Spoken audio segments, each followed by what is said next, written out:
Could these phrases be any more iconic? Hey everyone, I'm Rebecca and welcome to MsMojo. Today we're counting down our picks for the top 10 catchphrases we definitely got from TV shows. How you doing? I'm okay.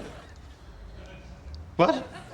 That means we're looking at TV quotes that have made their way into the cultural lexicon. Man, and I thought I was being original and I'd invented some of these. How rude. Anyway, let's get to the list.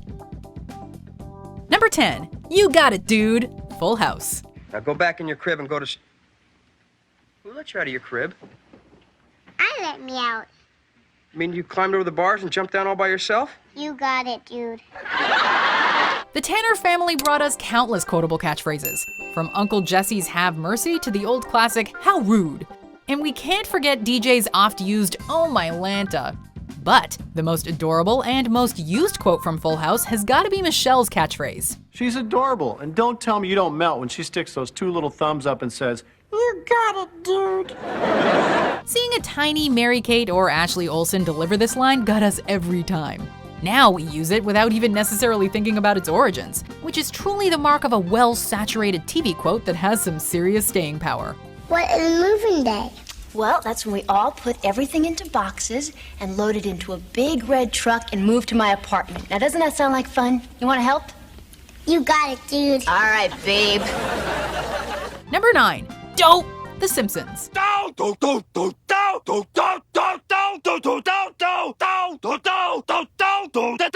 The Simpsons has been on the air for 3 decades, and family patriarch Homer's catchphrase has been part of our lives for just as long. First cropping up in the very first episode, Simpsons roasting on an open fire. I'm Bart Simpson. Who the hell are you? I'm Jolly Old Saint Nick. Oh, yeah? We'll just see about that.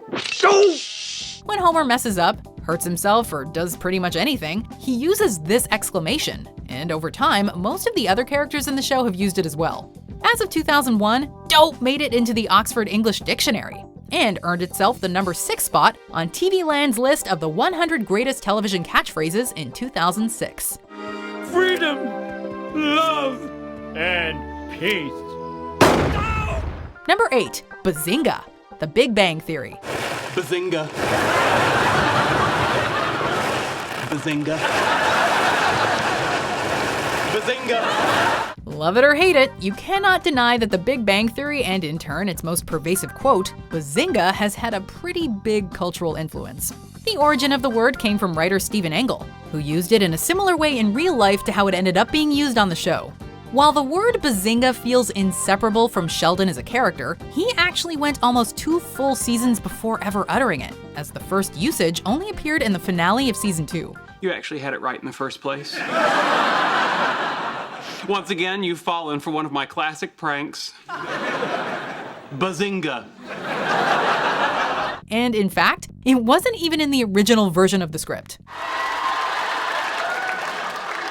Bazinga, punk, now we're even. Number 7, is that your final answer? Who wants to be a millionaire?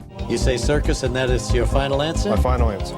And it's absolutely correct. You've won $200. If you're too young to remember when Who Wants to Be a Millionaire was first on TV, you missed out on a major moment in pop culture history. It seemed like everyone tuned into this primetime game show, whose original iteration was hosted by Regis Philbin. Sorry about this, just trying to relax you.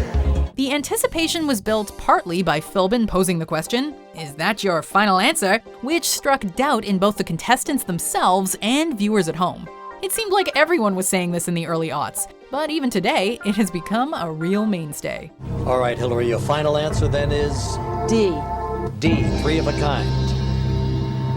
You've just won $2,000. Number 6, Winter is Coming, Game of Thrones. He won't be a boy forever. And winter is coming. The very first episode of HBO's landmark fantasy series Game of Thrones, based on George R.R. Martin's A Song of Ice and Fire book series, is titled Winter is Coming. While winter didn't actually arrive in Westeros until several seasons later, the looming threat of the interminable cold season was always the backdrop of the show. You're a Stark of Winterfell. You know our words. Winter's coming. While the phrase winter is coming can be used to talk about the actual season in pop culture, it can also be repurposed to refer to any future unpleasant event that someone may be dreading. Stocks are always right eventually. Winter is coming. This one will be long. Number 5. Treat yourself. Parks and Recreation. 3 words for you. Treat yourself. Treat yourself 2011. In a season 4 episode of Parks and Recreation, we're introduced to the concept of Treat Yourself Day, which was conceived by characters Tom and Donna as the one day a year where they go all out pampering themselves and buying pretty much whatever they want. I'm a cashmere velvet candy cane. Treat yourself. Writer Alan Yang actually apologized for creating the concept of treat yourself because of how often he's sure Aziz Ansari and Retta have the phrase yelled at them on the street. I'm gonna treat myself. Thanks, you guys. Thank you. Number 4. Legend, wait for it, Dairy. How I Met Your Mother. While the character of Barney Stinson may not exactly hold up in the era of Me Too, his catchphrases certainly do. It's gonna be legend. Wait for it. And I hope you're not lactose intolerant because the second half of that word is dairy. We cannot forget Suit Up, but more important still is Barney drawing out suspense for what he's saying by adding wait for it to the middle of words or phrases. He does it countless times in the show's run, in a myriad different ways. I'm, wait for it. In, wait for it. Love, wait for it. In the show, this phrase is such a big deal that Lily and Marshall actually give their son the middle name Wait For It. Now that is commitment. Tell them the full name. Marvin, wait for it, Erickson. That is the coolest middle name of all time. Number 3. Yada yada yada. Seinfeld. I'm on 3rd Avenue, minding my own business, and yada yada yada. I get a free massage and a facial. Seinfeld may not have invented the phrase yada yada yada, but it sure did popularize it. In the season 8 episode titled The Yada Yada, George is dating a woman who uses the phrase to gloss over parts of stories that she doesn't want to get into, including what happened when her ex-boyfriend comes to visit her. In the Paley Center's list of TV's 50 funniest phrases, this came in at number 1. And in the years since the episode aired, it's found its way into countless other TV shows and into our vocabularies. I gotta tell you, I am loving this yada yada thing. You know, I can gloss over my whole life story. Of course, Seinfeld also introduced us to the concept of the soup Nazi. Very good. Very good. You know something? No soup for you! Come back 1 year! Number 2. How you doing? Friends. Oh, what I do is I look a woman up and down and I say, hey, how you doing? Joey Tribbiani is known for his prowess with women, and one of the tenets of that reputation is his use of the phrase, how you doing? Joey's catchphrase has helped him pick up ladies over the years, and he recommends it to anyone for enticing women, although no one can deliver it quite like he can. It's tough, you know, I got all this built-up flirting energy, and I don't know how to get rid of it. How you doing? Because of how silly it is, Joey manages to never really come off as creepy while trying to convince girls to go out with him. Janice's memorable delivery of her catchphrase, oh my god, is a close runner-up for the most well-known Friends quote that gets regular use in pop culture. And that's Phoebe, and that's Joey. Hey, how you doing? Don't! Ah, man, I overuse way too many of these. And our number 1 is my most overused quote. Any idea what it could be? Have we made a huge mistake? Well, let's get through some honorable mentions and then we'll find out. Clear eyes, full hearts, can't lose.